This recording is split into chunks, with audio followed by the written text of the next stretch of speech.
एक कमिश्नर ने चार्ज लेते ही कह दिया था, जो भी व्यक्ति या प्रतिष्ठान जनता की सेहत के साथ खिलवाड़ करेगा उसके खिलाफ प्रशासन किसी भी तरह की रियायत नहीं बरतेगा। ऐसी बातें अमूमन बाबू नई ज्वाइनिंग के वक्त अखबारों में छपवा देते हैं। छपवाने वाले, छापने वाले और पढ़ने वाले सबको मालूम होता है कि ये एक रस्मी बयान है जो देने के लिए दे दिया गया है, लेकिन तुकाराम मुंढे ने इस पर अमल करके भी दिखाया। मई 2026 में वो महाराष्ट्र के फूड एंड ड्रग एडमिनिस्ट्रेशन यानी एफडीए डिपार्टमेंट के मुखिया बने और उनके आने के बाद जो हलचल शुरू हुई वो थमने का नाम नहीं ले रही है। पहले किसान छापे के डर से दूध बहाने लगे क्योंकि मुंढे ने कह दिया कि मिलावटी दूध मिल गया तो छोड़ूंगा नहीं। अब दूध वालों को रगड़ना तो किसी भी अधिकारी के लिए आसान है।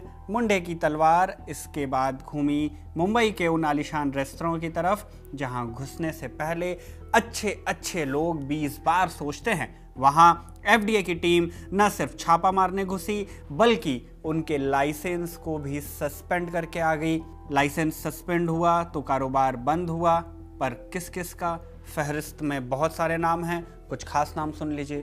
73 साल पुराना के रुस्तम एंड कंपनी, 4 जनरेशन से चल रहा नूर मोहम्मदी रेस्टोरेंट, 1970 से चलता आ रहा मुंबई का famous Mughlai restaurant Shalimar restaurant, Aditya Birla new age hospitality के वारसा और फ्लिंट रेस्टोरेंट जिन्हें शेफ राहुल अकरकर चलाते हैं, और इनके साथ 110 साल पुराना पारसी डेयरी फार्म।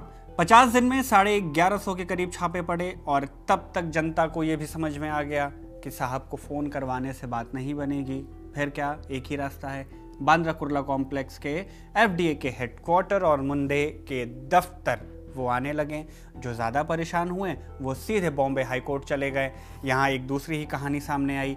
अदालत ने एफडीए से कह दिया, you are shooting first and asking letter. अदालत ने यह भी जानना चाहा कि जैसे एफडीए मुंबई के रेस्तरां के पीछे गड़ासा लेकर दौड़ रही है, क्या उसने सरकारी कैंटीन्स पर भी वैसा ही ध्यान दिया है? जब एफडीए ने कहा कि वहां तो सब ठीक है, तो कोर्ट ने लंच टाइम के वक्त अपना अमला महाराष्ट्र सरकार के सचिवालय माने मंत्रालय की कैंटीन भेज दिया। एक के बाद एक मामलों में बॉम्बे हाई कोर्ट ने लाइसेंस बहाल किए और एफडीए को ताकीद की, be realistic, we are in India. तो इस वीडियो में हम यही जानने की कोशिश करेंगे कि महाराष्ट्र के मशहूर आईएएस तुकाराम मुंढे हैं कौन, जिनसे मुंबई के रेस्तरां घबराते हैं। जीरो टॉलरेंस और नो नॉनसेंस जैसे विश्लेषण जिनके नाम के साथ लगे हैं, उनका 21 साल में 25 बार तबादला क्यों हुआ? जब महाराष्ट्र सरकार इन्हें अवार्ड्स पर अवार्ड्स दे रही थी तो फिर ऐसा क्यों है कि वहां का कोई मंत्री इन्हें अपनी मिनिस्ट्री में नहीं चाहता? और वो कौन नेता है जो मांग उठा रहा है कि कम से कम 3 साल तक तुकाराम का ट्रांसफर ना हो? नमस्ते, मेरा नाम शुभम है और आप देख रहे हैं खबरगांव का नौकरशाही से जुड़ा शो लाल बत्ती।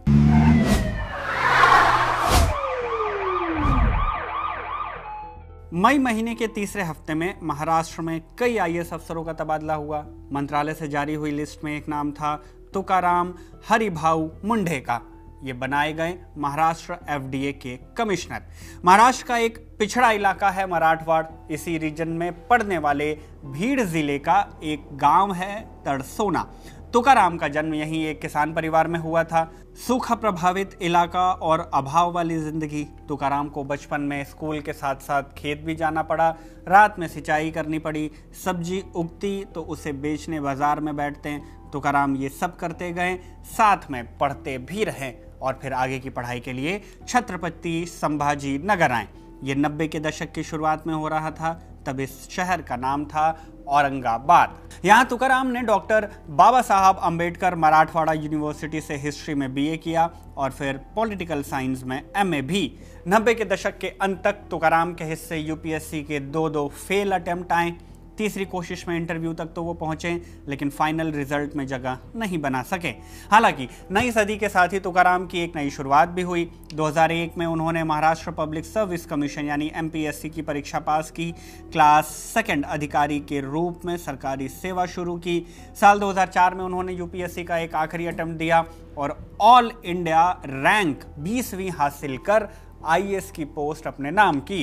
रैंक अच्छा था तो तुकाराम को होम क्वार्टर भी अलॉट कर दिया गया। 21 सालों के करियर में तुकाराम मुंढे सोलापुर और जालना के कलेक्टर रहे, नवी मुंबई और नासिक नगर निगम म्युनिसिपल कमिश्नर रहे। इसके अलावा पुणे में सार्वजनिक परिवहन यानी PMPML के चेयरमैन एंड मैनेजिंग डायरेक्टर भी रहे। तुकाराम के एडमिनिस्ट्रेटिव एक्सपीरियंस में हेल्थ सेक्टर का भी जिक्र मिलता है। 2018 से 2023 के दौरान तुकाराम नेशनल हेल्थ मिशन यानी NHM के कमिश्नर और स्वास्थ्य एवं परिवार कल्याण विभाग में प्रोजेक्ट डायरेक्टर के पद पर रहे। इनके अलावा ग्रामीण और जनजातीय विकास के साथ ही साथ कृषि, उद्योग और वित्त जैसे विभागों में भी तुकाराम सेक्रेटरी, MDN, CEO और स्पेशल कमिश्नर के पद पर भी जिम्मेदारियां संभाल चुके हैं। नौकरशाहों के HR डिपार्टमेंट माने जाने वाले department of personal and training की वेबसाइट पर तुकाराम की जो प्रोफाइल उपलब्ध है उसके मुताबिक इन्हें 2015 से लेकर 2019 तक कुल 15 अवार्ड से सम्मानित किया गया। लिस्ट में आपके सामने है, कुछ एक के नाम हम गिनवा देते हैं। साल 2016 में महाराष्ट्र सरकार की ओर से इन्हें बेस्ट कलेक्टर अवार्ड दिया गया। इसी साल स्टेट इलेक्शन कमिश्नर ने इन्हें सम्मानित किया। महाराष्ट्र सरकार के अर्बन डेवलपमेंट डिपार्टमेंट ने उन्हें बेस्ट वेस्ट सेग्रीगेशन प्रैक्टिसेस और best tax revenue collection in municipal corporation का अवार्ड भी दिया।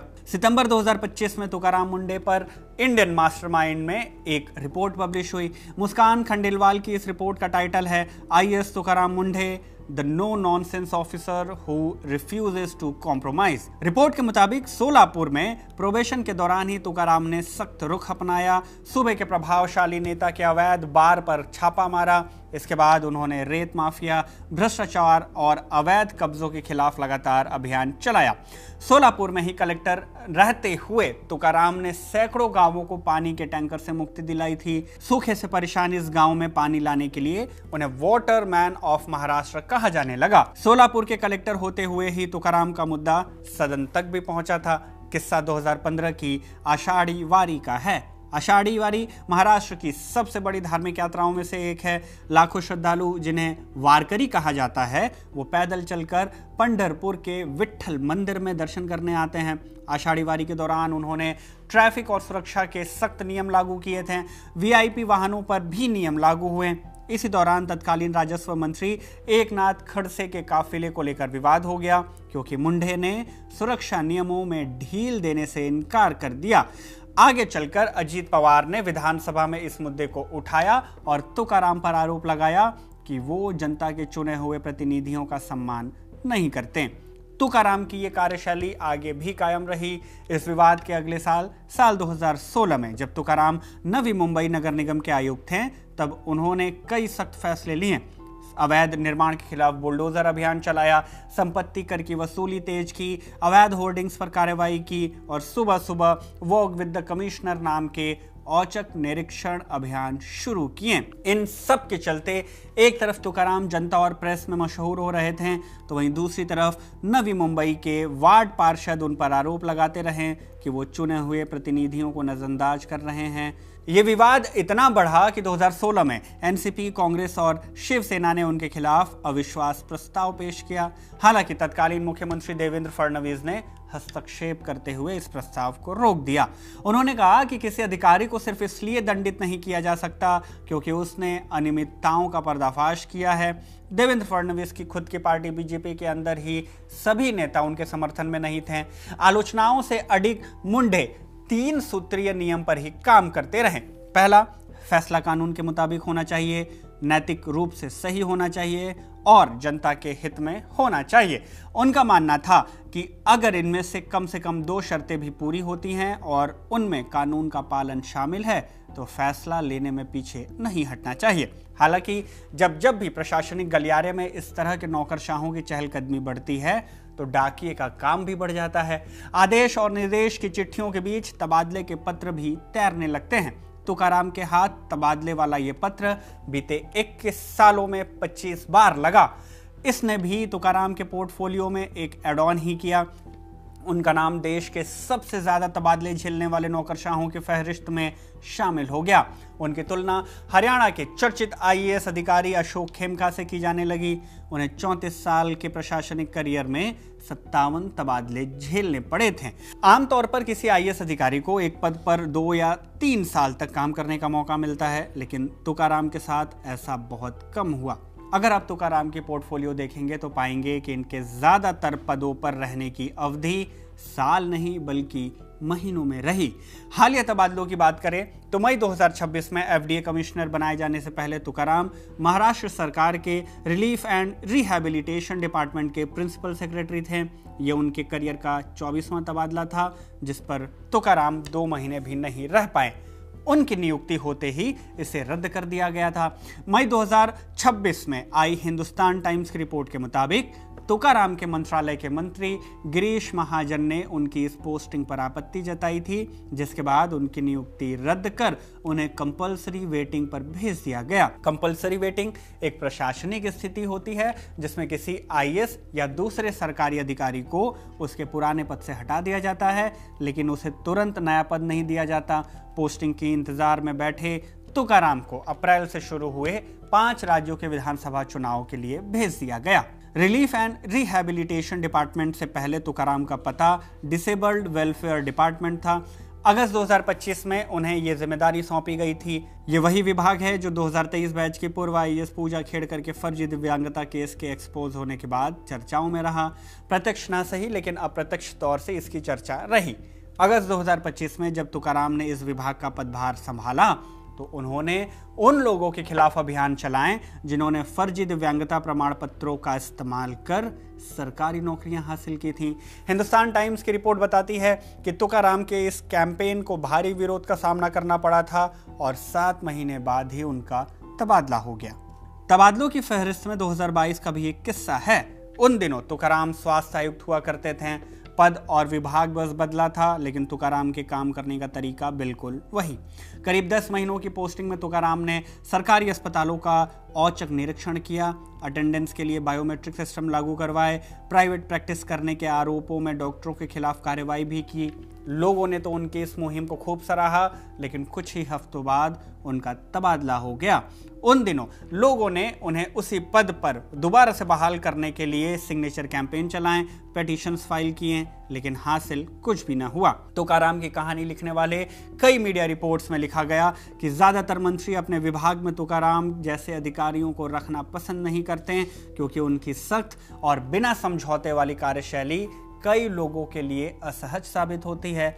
यही असहजता महाराष्ट्र के कई आइकॉनिक ईटरीज को भी अब हुई, तब जब तुकाराम एफडीए के सचिव बनाए गए, खासकर तब जब महाराष्ट्र एफडीए पहले से ही विवादों में घिरा हुआ था। क्यों? फरवरी 2026 में महाराष्ट्र के एंटी करप्शन ब्यूरो ने एफडीए मंत्री नरहरी झिरवाल के कार्यालय में छापा मारा था। मंत्री के कार्यालय के क्लर्क को रंगे हाथ रिश्वत लेते हुए गिरफ्तार किया गया था।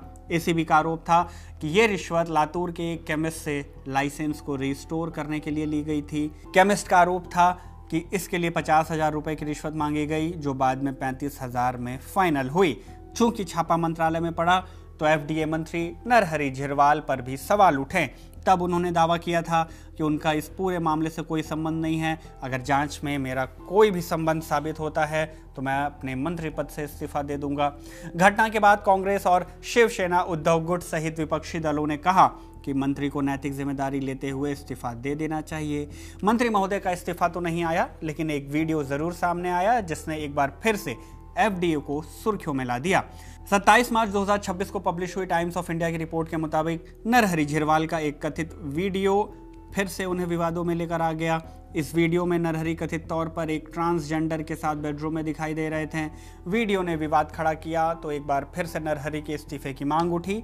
हालांकि उनकी पार्टी एनसीपी ने इसे एक साजिश करार दिया। इस पूरे आरोप प्रत्यारोप के बीच ही एफडीए में तुकाराम मुंढे का तबादला हो गया।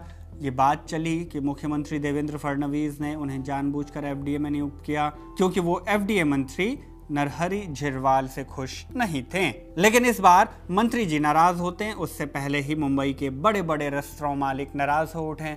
तुकाराम ने safe food, safe drug, save Maharashtra नाम के कैंपेन की शुरुआत की। पद पर आते ही सूबे के कई इलाकों में एक साथ इंस्पेक्शंस हुए।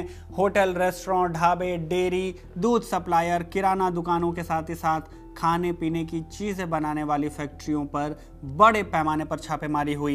इसका पहला बड़ा हासिल हुआ 6 जुलाई 2026 को। एफडीए की टीम ने पुलिस के साथ मिलकर पुणे, ठाणे, अहमदनगर, जालना और सोलापुर में एक साथ छापे मारे और नकली दूध के बड़े रैकेट को एक्सपोज किया। जांच में सामने आया कि आरोपी हर 1000 लीटर असली दूध में 500 लीटर केमिकल से बना सिंथेटिक दूध मिलाते थे, जिसे shampoo, detergent, palm oil, chemical और मिल्क पाउडर से तैयार किया जाता था।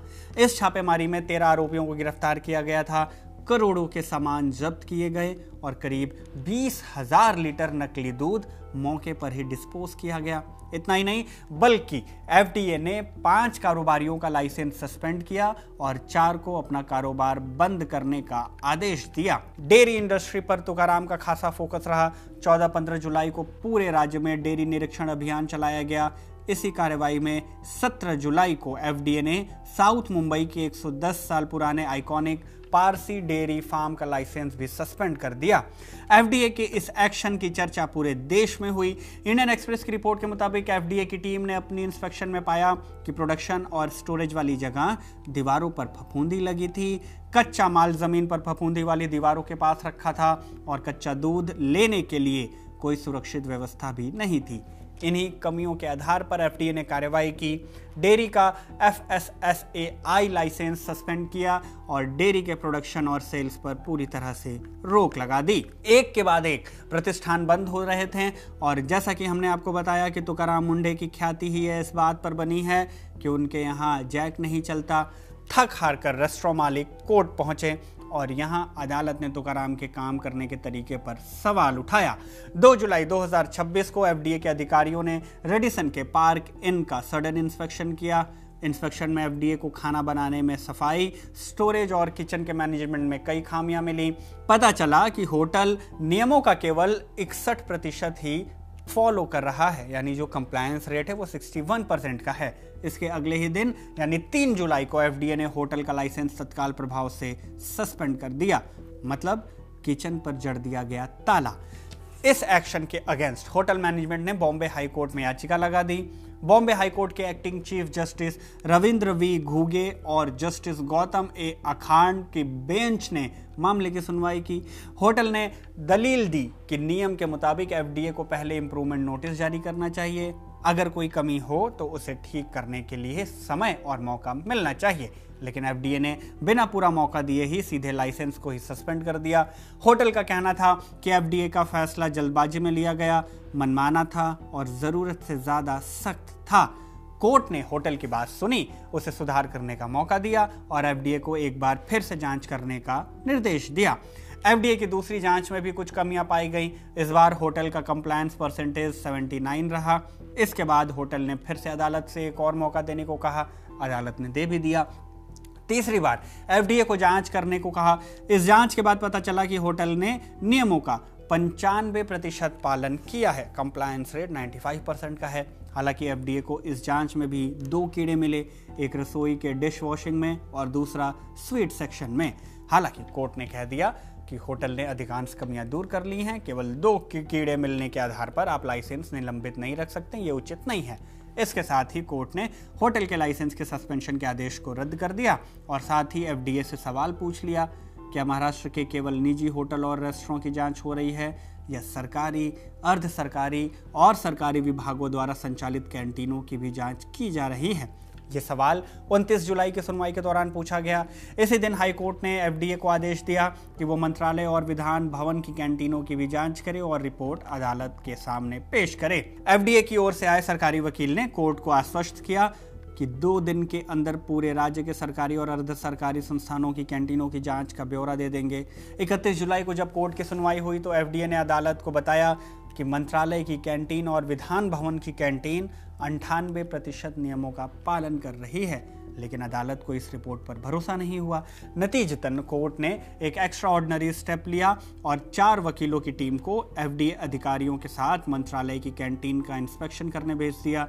लंच के बाद जब कोर्ट में सुनवाई दोबारा से शुरू हुई तो वकीलों की रिपोर्ट एफडीए की रिपोर्ट से बिल्कुल अलग निकली। बार एंड बेंच की रिपोर्ट के मुताबिक वकीलों ने अदालत को बताया कि जब वो कैंटीन पहुंचे तो वहां युद्ध स्तर पर सफाई का काम चल रहा था। रिपोर्ट के मुताबिक कैंटीन की साफ सफाई बेहद खराब थी।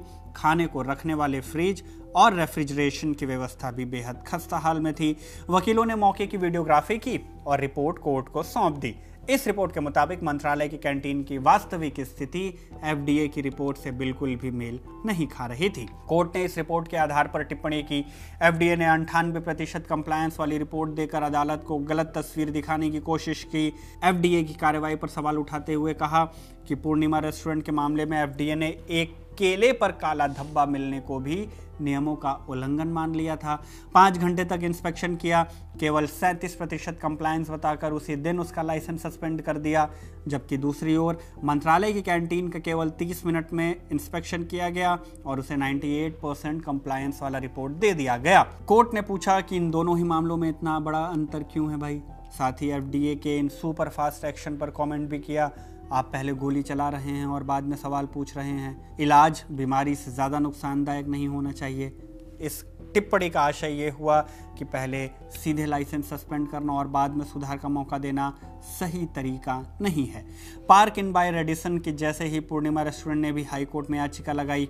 इस पर सुनवाई करते हुए कोर्ट ने कहा फिलहाल रेस्टोरेंट के लाइसेंस सस्पेंड करने के आदेश पर रोक लगाई जाए, पहले इम्प्रूवमेंट नोटिस जारी किया जाए और कमियां सुधारने के बाद दोबारा से जांच की जाए और फिर प्राइवेट होटलों के साथ ही ऐसा ही प्रोसेस मंत्रालय की कैंटीनों के साथ भी होना चाहिए। तुकाराम को भी हाईकोर्ट से निर्देश मिला।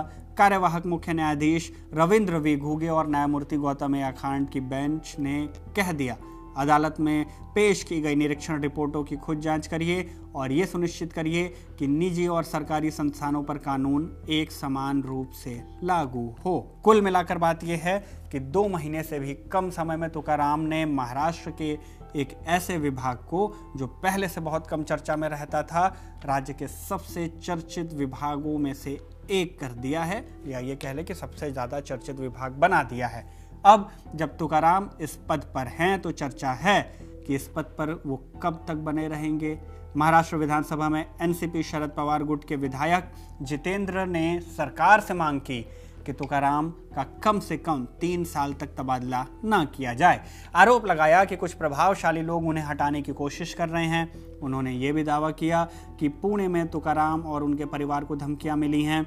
जितेंद्र की मांग पर एफडीए मंत्री नरहरि झिरवाल ने विधानसभा को आश्वस्त किया कि फिलहाल उनके तबादले का कोई प्रस्ताव नहीं है और सुरक्षा से जुड़े मामलों की जांच भी कराई जाएगी।